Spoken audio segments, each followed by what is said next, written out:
Hi there! Oi, galera! Hoje nós vamos ver aqui o passado simples. Como o próprio nome diz, é simples, não é nada difícil. Então, a gente já passou aí pelos present simple, simple present, tanto faz, né? O presente simples. E nesse presente simples, a gente viu o uso do does, do doesn't, com os demais verbos. E nós vimos o verbo to be, né? I am, you are, he, she, it is. A gente praticou bastante isso no presente. A gente está saindo agora desse lugar do presente, sabendo fazer frases afirmativas, negativas, interrogativas, tanto com o verbo to be quanto com os demais verbos. Hoje a gente começa falando do past simple ou do simple past, tanto faz, passado simples. E aí eu já começo a aula falando para vocês o seguinte: no passado simples a gente tem o verbo to be, a gente tem o passado do verbo to be e tem o passado de todos os outros verbos.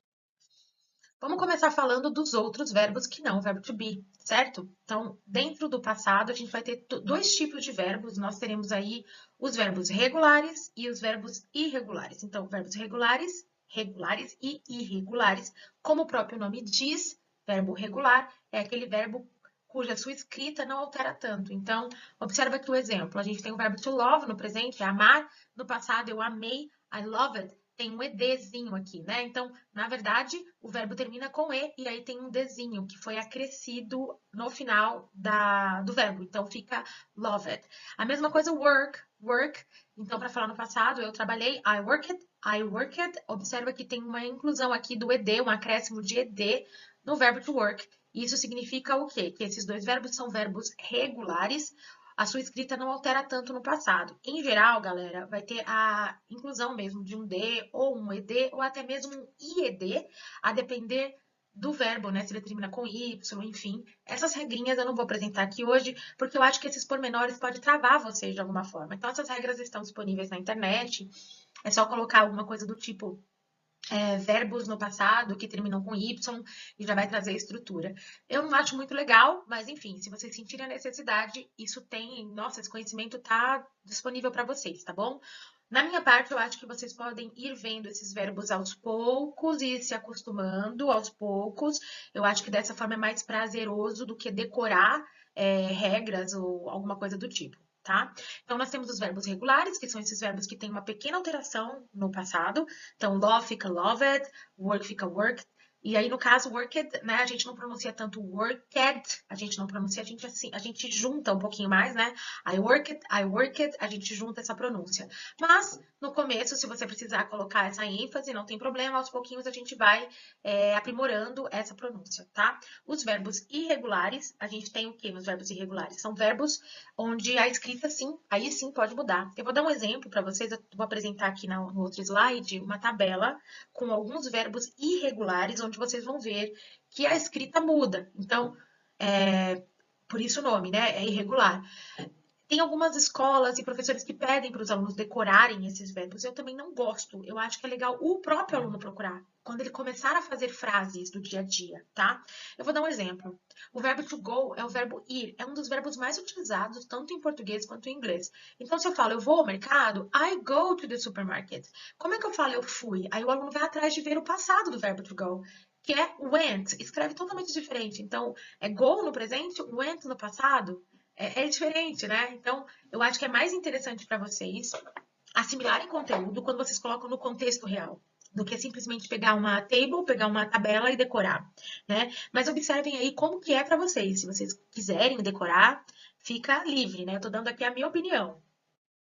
Essa é a tabela, tá? E isso está disponível também. Se vocês colocarem verbos irregulares, se vocês colocarem assim, verbos irregulares em inglês, vai aparecer uma lista com muitos verbos para vocês se aventurarem aí. O que tem nessa lista, né? Nós temos aqui o presente, né? O verbo to hear, por exemplo, que é o verbo escutar, ele está no presente, aqui ele está no passado, heard, e aqui ele está no particípio, tá? Que também, por acaso, é heard. Então, algumas vezes muda, outras vezes não muda, ou seja, ele é diferente, mas algumas vezes muda, outras vezes não muda. Observa, o hurt é hurt. E aí você fala, pro, então tá, e como que eu vou conseguir entender se alguém está falando no passado, no presente ou no particípio? Contexto. Como eu sempre falo para vocês, o contexto, a comunicação se faz através do contexto. Vamos lá, gente. Vamos começar a montar frases. Legal, então eu já sei que tem verbos regulares, verbos irregulares, e eu vou definir quando eu quero usar um ou outro, né? Então, vamos pegar esse exemplo aqui, o verbo to like, ele é um verbo regular para fazer o seu passado, é só incluir, né, o de, o verbo já termina com e, então você inclui o de. I like it, I like it, I like it to dance, né, eu gostei da festa, I like it the party, gostei da festa, I like it the party, ou eu gostei da dança, I like it the dance, ou eu gostei de dançar, como é a frase aqui, I like it to dance, gostei de dançar, tá? Então, para formar frases na afirmativa, você vai ter o pronome, alguém que está fazendo a ação. Eu quero falar da Maria. Maria like it to dance. Maria like it to dance, ok? Vai ter o verbo, que no caso é o like, e vai ter o complemento da frase. Para negar, a gente tem um auxiliar do passado que nos ajuda a negar, tá? Então, a negativa aqui do passado, né? Nós temos o didn't. O que é didn't? É did not. Então, você pode usar o did not, mas eu aconselho vocês a se acostumarem com didn't. Então, eu pergunto para vocês assim: Did you go to school? Você foi à escola? Did you go to school? Você vai falar: Yes, I did. Sim, eu fui. I went to school. I went. Eu fui à escola. Or no, I didn't. Não, eu não fui. I didn't go to school. I didn't go to school. Não fui à escola, certo? Então, a negativa é muito fácil também. É o pronome, alguém que está fazendo a ação, né? A pessoa que está executando a ação. O didn't, que é o auxiliar do passado. O verbo e o complemento da frase. Did, para fazer pergunta. Esse é o auxiliar de questionamentos para fazer interrogativa. Então, como eu disse na frase anterior, did you go to school? Did you go to school? Yes, I did. Sim, eu fui. No, I didn't. Não, não fui. E é claro, né? Eu tô colocando yes, I did como formato de resposta curta, né? O que a gente chama de short answers. Mas vocês também podem responder de forma longa, que é o que eu aconselho nesse momento para vocês, porque vocês estão praticando. Então, quanto mais vocês falarem, melhor. Então, did you go to the supermarket? Uma outra pergunta. Foi ao mercado? Did you go to the supermarket? Você foi ao mercado? Você vai falar, yes, I did. I went to the supermarket. Or no, I didn't. I didn't go. Eu não fui, tá vendo? I didn't go to the supermarket. Então, já juntei aí a negativa também, né? I didn't go. Observa que o verbo to go, ele não mudou, porque o próprio did e o didn't. Observa aqui comigo, ó, vem cá. Tá vendo aqui? Vou pegar esse negocinho aqui para marcar para vocês, ó. O did é o auxiliar de pergunta. O like, ele tá normal, tá vendo que não tem D aqui, nem no work, não tem ED? Então, se o auxiliar está na frase, seja o did or o didn't, seja um ou outro, você vai manter o verbo como se ele estivesse no presente, beleza? Então, se você só vai usar mesmo o verbo no passado, sendo ele regular ou irregular, na afirmativa, tá bom? Aí eu peço para vocês fazerem prática de frases, né, galera? Preferencialmente escrever. É muito importante que você tenha aí um caderninho para anotar. Faça umas 3 frases, colocando aí frases no passado, elas sendo frases afirmativas, negativas, interrogativas, para você entender melhor tudo isso que a gente falou. Volta, se você precisar, né? Tô falando de uma forma meio rápida aqui, porque a gente já viu isso em sala de aula também. Esse vídeo é mais para reforçar esse conteúdo. Aí qualquer coisa você volta, escuta de novo a explicação, tá bom? Vamos entrar no passado do verbo to be. Passado do verbo to be, ele é diferentão, a gente já sabe disso. Aqui eu coloquei para vocês a conjugação do verbo, né? Uma table, um quadro aqui com a conjugação, sendo ela na afirmativa, na negativa, na interrogativa. Aqui já tem um resumão do que é, galera. Se vocês quiserem olhar, esse resumão já veio, já ajuda bastante, já veio para ajudar aqui, para esclarecer a qualquer dúvida. Mas a gente vai ter o quê? Was e were no passado, do verbo to be. Was e were, essa é a pronúncia, were, tá? Então, was, a gente vai ter os pronomes I, and he, she, it. Esses pronomes vão levar o was, tá vendo? E were, a gente leva o pronome you, we and they. Sendo que you, a gente sabe que ele pode ser no singular ou no plural, vai depender do quê? Contexto. Negativa, a gente vai colocar was not. Was not é a mesma coisa que wasn't, tá vendo? Então, a gente vai ter os pronomes I, he, she, it com wasn't. E os pronomes you, we and they weren't, né? Que é a mesma coisa que were not. Were not, weren't. Interrogative, you put the verb in the front. Você coloca o verbo na frente do pronome. Was, né? Fica na frente do I, he, she, it. E o were fica na frente dos pronomes you, we and they. Então, eu quero perguntar para você.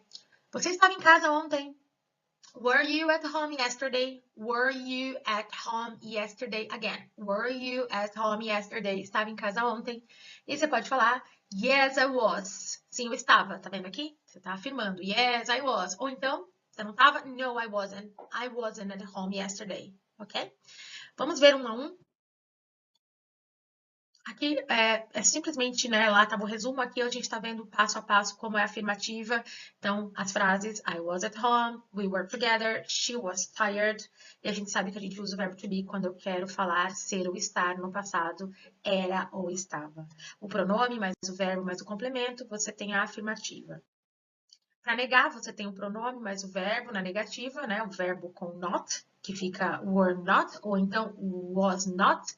Prefiro wasn't e prefiro weren't. E o complemento da frase. Então, eu não estava em casa ontem. I wasn't at home. I wasn't at home.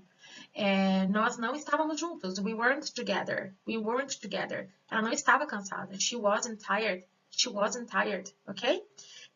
Até aqui eu acho que tá tranquilo, né, pessoal? A gente viu, inclusive, na aula de hoje. Aí nós temos a forma interrogativa. Was she at home? Were. Ah, eu coloquei aqui de propósito, gente. Vocês podem também fazer eventualmente, caso queiram, não é uma regra, caso queiram, vocês podem fazer perguntas negativas também. Em português a gente tem assim, mas você não estava lá? Ou vocês não estavam juntos? Ei, mas vocês não estavam juntos? Tá vendo que eu estou perguntando e negando ao mesmo tempo? E isso acontece em português quando a gente quer alguma confirmação. A gente estava junto, né? Você quer a confirmação da pessoa. Aqui a pergunta também pode vir a negativa, tá? Weren't you together? Vocês não estavam juntos? Weren't you together? Tá bom? Eu acho que eu não falei isso para vocês em sala de aula ainda, mas pode acontecer. Caso vocês queiram se expressar dessa forma, é uma outra opção, tá? E aqui, were you tired? Você estava cansada? Ou cansado? Were you tired? Complementa. Aqui, na verdade, é o verbo to be na frente, o pronome e o complemento.